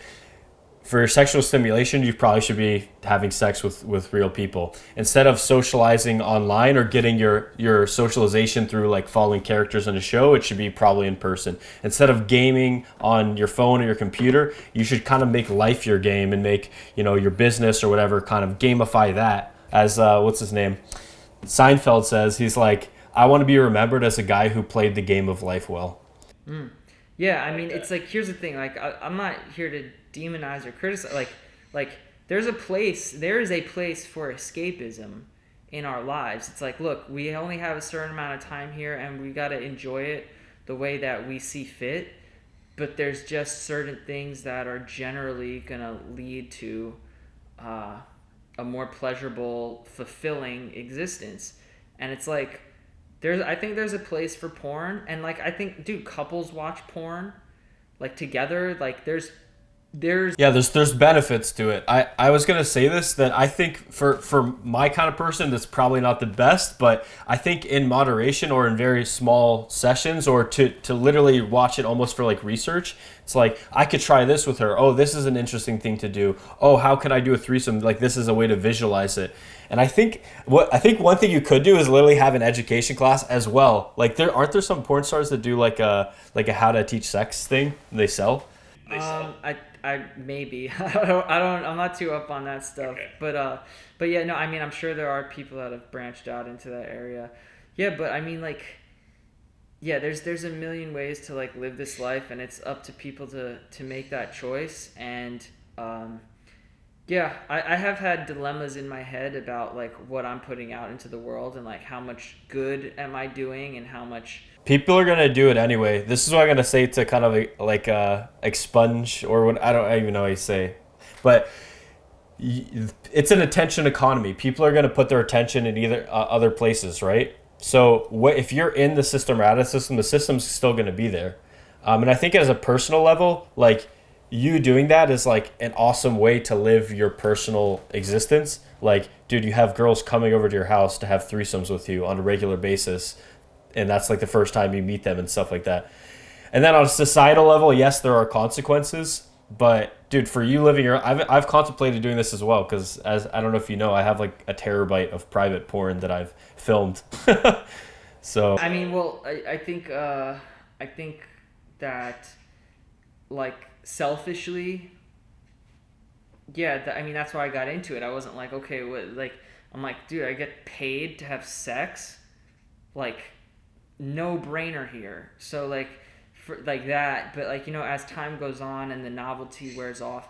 But another aspect that I look at about what I do, maybe not about the consumers of the product, but the creators of the product, is that I know that I'm giving the girl a good experience, and I know that I'm doing what I need to do the way that I need to do it, and that's part of the reason I like the fact that I run my business on content trade, is because we're collaborating for both of our businesses, and like there's no exploitative kind of anything going on. Not saying that if there was money involved there would be, but yeah, there's just like, I feel like there's a new wave in my business, and I'm kind of helping that that wave and kind of like helping to take charge in that sense of like, hey, look, like we can all profit here. Like you can do this on your own. Like you don't need anybody kind of taking a cut of what you're doing. Like, and just providing a good experience for everyone involved. So yeah, I mean, is it forever? I don't know, but you can't give people what you don't have. And like right now, I'm just, we're all figuring it out, I guess. Mm-hmm. One thing you touched on is how you set up your environment that you film in a way that it's like seductive for girls. And could you give us a tour, or at least like show us a couple of things about? Maybe you could take the personal camera and There's you should. I'll wait till it's like. Oh, till we're done, and then you can get some B-roll or something. Take a phone video before I shoot, but I mean you pretty much see it if you get MrLuckyPOV.com. No, yeah, there's like what you're seeing is kind of the shot I use. Yeah, so like lower lighting, interesting vibes. You got like some kind of psychedelic thing going back there. I guess it's somewhat warm. You have good music, I guess. Yeah. Yeah, I mean, I like to keep my place like a certain vibe anyway, regardless. That's like conducive to, it's kind of like unisex. Like it's not like an overly masculine, like this is a man's cave, but it's not like some feminine, like fairy dust, like playground. It's like somewhere just kind of in the middle that's like, that I feel comfortable with, the girl feels comfortable with, because setting is definitely, it's a massive part, I think, in like just the quality of your life. Like what kind of space are you living in? Like what's your environment like? And because that's just, it has like a very subtle and sometimes not so subtle effect on like I'm very clean, I'm very organized, I have things where I want. Has an effect on your mind as well. Yeah. So, and then also it has it's like what you vibe, like I actually, when a girl comes to my place and she's like, so like, oh my God, this is like, I've heard from a lot of girls, like, you have the nicest place for a guy I've ever seen, like the cleanest guy's place, blah, blah, blah. Like when a girl appreciates that, I also know that I like her more because I'm like, oh, she has the same values as me. Because other girls come over and they don't even notice. And they're like, whatever, it's cool. I'm like, oh, so that's not a value that you have. So like it kind, not that I'm looking to like date the girls that come in necessarily, but like it is definitely like for maybe your audience, it's something to notice, like a girl who appreciates the same things you appreciate, and you'll notice that like just by doing it. But the space you live in, how you work, like I can't, if my place isn't like clean, like, or if I leave town, like I need to like come back to my place like spotless. Like that's just how I roll. Again, it's not the same for everyone, but that's just for me. Yeah. Dude, a huge thing for me is I need like trees and green and like grass and stuff. I feel like I just get more stressed out if I don't have that. And there's like a Japanese word for it, which is called Shinrin Roku, which means like forest bathing or like nature bathing. Like when you go outside, you take in part of your environment, right? At your house inside, you're taking in cues from your environment. So yeah, I think it's super important. Let's get into some boring, normal questions. What's a book that you've read or listened to more than any other? Book that I've read or listened to. Well, Power of Now probably, but I'll say that in the context of like listening to Eckhart Tolle a lot. So the context of kind of that, I've read The Power Now. I haven't like read it over and over again type of thing. I don't really know how many books I've actually picked up and read more than once, oddly enough. But I think what you said is an important point too. It's like follow the person whose ideas you kind of resonate with. You don't just have to read the book. Yeah, I get more attached to... Honestly, I watched a lot of Eckhart Tolle videos. Is my camera bugging out? No, before I even read the book. And I felt like I got so much more out of the book by knowing his tonality and his energy going into it, because sometimes when you read, it's kind of your voice reading it to yourself. It's like you read it, it's like you're hearing yourself read it. But knowing the author, knowing how he speaks and knowing his vibe, and then reading the book, I was hearing him say it to me. So that's something that definitely helps. But yeah, I would say Power Now. That's why I love audiobooks when the author reads it, because he knows the point he's trying to make, so he can stress certain Can emphasize certain things. Yeah, for sure. Cool. And then another big thing that you've gotten into recently is investing in crypto. Quick question before we get into that whole topic.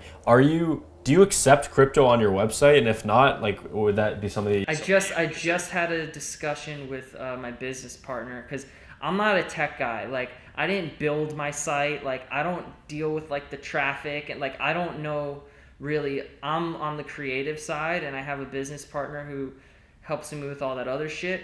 And I just got him into crypto really heavily, and he's like, dude, I'm reading all about it, and he's investing and all that stuff. And and so I felt like it was appropriate. I was like, should we like accept Bitcoin or like figure out some kind of something? And he was like, yeah, let's look into it. I don't know how that all works. It has been something that's on my mind.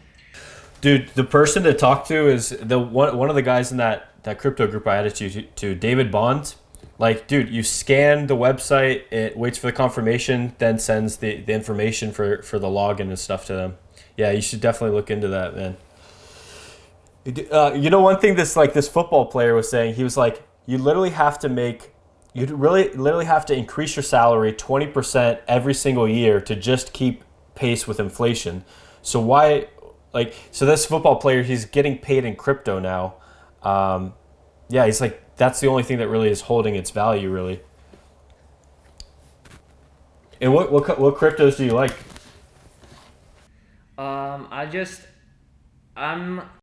What I personally own is Bitcoin, Ethereum, and Chainlink. But there's a million. I know I'm a fan of VeChain. There's a million other things out there that I'm not like, I only have so much brain power. Like, I'm not super deep into it.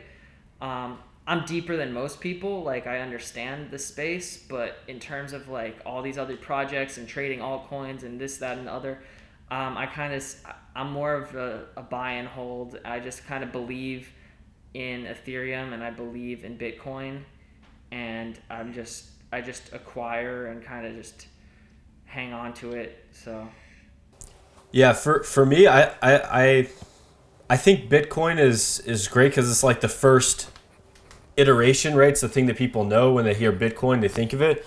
But when you start, like, dude, I've been living off of crypto, I guess, more or less for like since August. And when you start using it a lot, you start seeing like some of the flaws with Bitcoin, which is slow transaction times. You have to wait for the confirmations, higher fees. Like, you know, sometimes the fee will go up to $15, $20 just to send. And you're like, what if you just want to send $10 to someone? So I think, like you said, kind of buy and hold for BTC, because it's kind of like gold. I don't see Bitcoin being adopted as a currency. I think it's really cool that option is there, but I don't see it like in the same way that you don't pay your rent with gold bullion or whatever. Like I just see it as I see it as a reserve store of value. But you could. But that's the thing. That's the thing. So, it's like you can't spend the Bitcoin. It's just there's a little bit of the option. Right? The so option's I see Bitcoin there. kind of like gold. Yeah, I see it as a currency. Like the option. Not sorry, I don't see it as a currency. I see it as like a store of value. But also just like almost just like icing on the cake is that if you do decide you want to use that store of value as a currency real quick, it's a way easier to do. Then it's like a hybrid of money and gold together, and a bunch of other things, you know, in terms of security and privacy and things like that. So I'm a massive bull when it comes to Bitcoin. Ethereum, I also I'm really a big fan of, but for other reasons, yeah. Yeah, I like Bitcoin, Ethereum, Monero's just like the most completely encrypted, like completely secret, I guess, one, anonymous. And then I think Bitcoin Cash is like the easiest to use, almost like currency. It's the easiest to send people. I don't know much about Bitcoin Cash. I actually know more about Roger Ver than I do about Bitcoin Cash.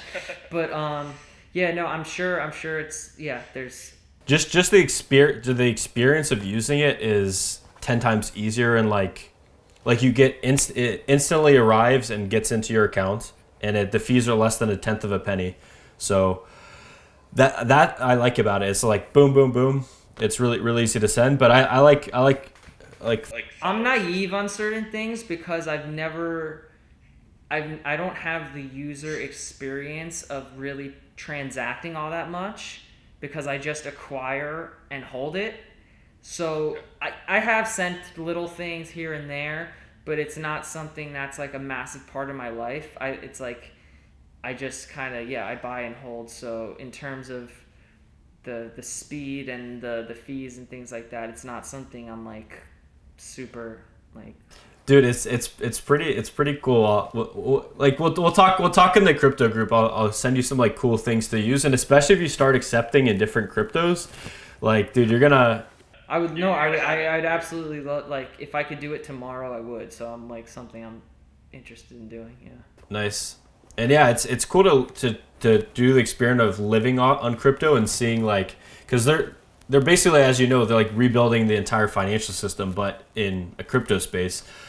So you can basically live off of crypto. You can, get gift cards based on from the. Yeah, once again, it's like my whole, like, I know you can, and at some point that's gonna hopefully be a thing. But for me, it's like I look at like transacting with it is like everything that I acquire, I don't want to let go of right now at this stage.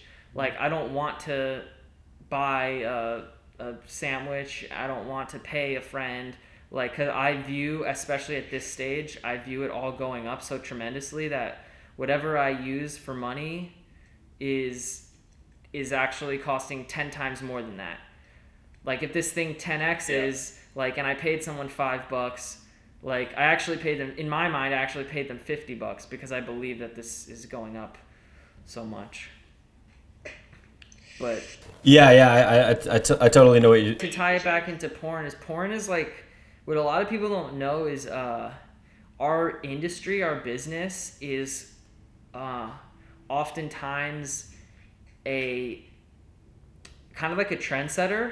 Like, we're like trailblazers for a lot of different like technologies.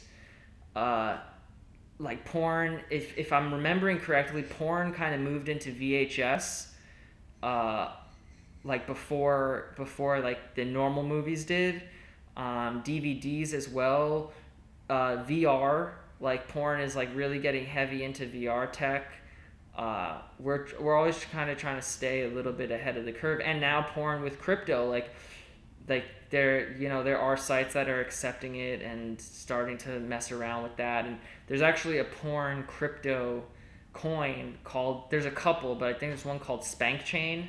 And I actually had a meeting with them like years ago, because they're like trying to do some promo work and all that stuff. But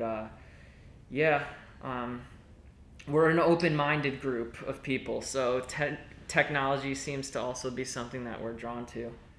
Nice. And next normal question, what is your morning routine typically? My morning routine. Well, I don't want to seem like disingenuous because it's shifted so much. And I don't want to seem like a robot, but like right now, especially because I'm finally in a place where like I'm really just working for myself and setting my schedule, and I start my day when I fucking want to start it. Continue. I'm gonna go to the bathroom, but I'm listening. Yeah. You got the headphones on. Yeah. So I would say that my morning routine. Well, not I would say I wake up, and it's so weird talking to a screen when you're not there. But no, I wake up, I take a piss almost always, because I drink water before I go to sleep. I'm like, always stay very hydrated. And then I have a deal with myself that after I take the piss, I will not go back into bed. because that way, because if I do go back into bed, it's like I'm giving up like an hour or two of my time, because I know that I'll either go back to sleep or I'll lie there or I'll look at my phone. So once my feet hit the floor, that's like it. Like I made the promise to myself that I'm up for the day. So I go, I take a piss, I walk over to my window, where I have a yoga mat laid out and a big like mirror up against the wall. I look out of the window for like a little bit. I let my mind kind of like start working. It's generally before the sun's up. I wake up around like 5:30 or 6. And that's not because I'm like one of those people that's like wake up at 5:30 or 6. It's like I just like to go to sleep early, and like I don't have an alarm clock. I just naturally wake up at that time. I go take my piss, I walk over, I look out the window, I just fucking daydream for probably a couple minutes, and then I have my foam roller that's on my yoga mat, and then I'll just like sit down, because I never want to stretch first thing in the morning, because I feel so stiff. So I like can't bring myself to like start like, touching my toes or like actually move it. So the foam roller just kind of helps. So I just sit down on it. I roll out my back like cracks a whole bunch. And then I just start rolling. I don't listen to any music. I don't do anything. It's just dead quiet. I turn all the lights in my place on, but on red. So it's like it's still dark, but it's just like a red glowing. I just start rolling out. I'll probably do that for about a half hour or so. And then once I'm done kind of rolling my body, then I actually start stretching. The sun's coming up around that time, so it's getting brighter. I stretch. The whole rolling and stretching routine generally takes me like an hour to an hour and a half. And that's just me taking my sweet time, like really enjoying it. Like it's not like a regimen, or I'm like, I don't break a sweat. Like it's not like yoga. I'm just like stretching my body and holding things and breathing. By that time, it's about 7:30 or so. Then I will go, I haven't decided which I like more. I'll either go to the treadmill and I'll walk for like an hour on an incline, so I get like cardio in and I'm like sweating, or I'll go and I'll meditate for an hour. Sometimes I'll go from the stretching to the walking and then I meditate. Other times I go from the stretching to the meditation and then I walk. I think I like walking better, because I think I like walking last better, because I'm stretched, I'm really relaxed, and then I go into my meditation for about an hour, and then after that, then it's like, okay, now it's time to like get the body moving and start the day. So then I'll walk for about an hour, come back, shower. By this time, it's like, I don't know, 9:30 or so, or well, yeah, meditation like 7:30 to 8:30. There's minutes in between. Yeah, then go to the gym 8:30, 9:30 or whatever. Then I'll shower, turn on my computer, turn on my phone, look at my money like immediately. That's the first thing I do when I open up like my Chase app, my bank account. I look at my bank account. I just look at it for a second. Then I go to Robinhood and I look at like my stocks. I see where everything's at. And then I open up Coinbase and I look at my crypto. I see where everything's at. If there are any text messages that came in from the night before or emails, I'll respond to them, because I try to turn my phone off now, like around like when I start preparing dinner, I'll either let a YouTube video play on my phone or I'll turn my phone off. But then after dinner's over, it's like phone goes off. So I'll turn my phone back on, respond to things if I need to. If there's anything like that's time sensitive, I get to it right away. Otherwise, by that time it's, I'll make a smoothie, and then I kind of like start my work day around 10 or 11. So either I'll have a girl showing up for like hair and makeup or whatever, or I'll start editing, or I'll go and do like whatever tasks need to be done for the day. So I just made a really long way of saying I get up, I take a piss, I stretch, I exercise, and then I meditate, and I consume some sort of food. and that's it. But I break my fast. I try to do intermittent fasting, so I try to start. I'll either have that smoothie a little bit after my walk or whatever, but it's around 11 or 12. But if I stop eating at around 7 or 8 the night before, that gives me. I try to hit like a 14 hours to 16 hours. Sometimes I go longer. Sometimes I don't do it. But that's like my ideal perfect morning. Cool. Yeah, mine's, I guess, somewhat similar, but pretty different. It's like I wake up, my dog usually is my alarm. She's like licking my face. And then I take her outside to pee, and then outside I have like a little fence area so we can just chill in there, and she won't like bother the neighbors. And I just sit in a chair, like let the sun hit me while I like wake. Dude, I'm like, whatever reason, I've never woken up quickly, or some people that wake up, they're like ready to start the day. Like, that's not me. I wake up like a cow in the middle of a road, just like, Mrr. So I wake up, I sit in the chair, I get the sun on me, and then I start meditating. And then I'll read like 10 to 20 pages of a book, and then I basically start working, because I know if I put it off, I won't get like my, like I do like the, what's it called? Like the fucking, I don't know, bitch task, or like the task where I just don't want to do. The hardest, the thing you want to do the least, you just do it first, yeah. Yeah, because then I'm like fresh and I have mental energy built up, and I'm just like, yeah, I do it. And I don't really eat. I only eat like 2 meals a day.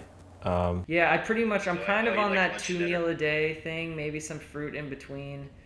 But my schedule also changes based on shoot days in terms of like eating, because I kind of schedule around like when I'm like filming and when I'm not. So that kind of varies based on what time I'm filming and whatnot. And then I actually do my lifting, like my exercise later in the day. I like to just kind of get the body moving with the walking in the morning, and then later go hammer out like a lift. That I've read stuff on that. They're like, ideally morning workout is like, it does your cortisol rhythm, etc. But they say if you exercise in the morning, then then you do your lifting or whatever in the afternoon, then it's still fine.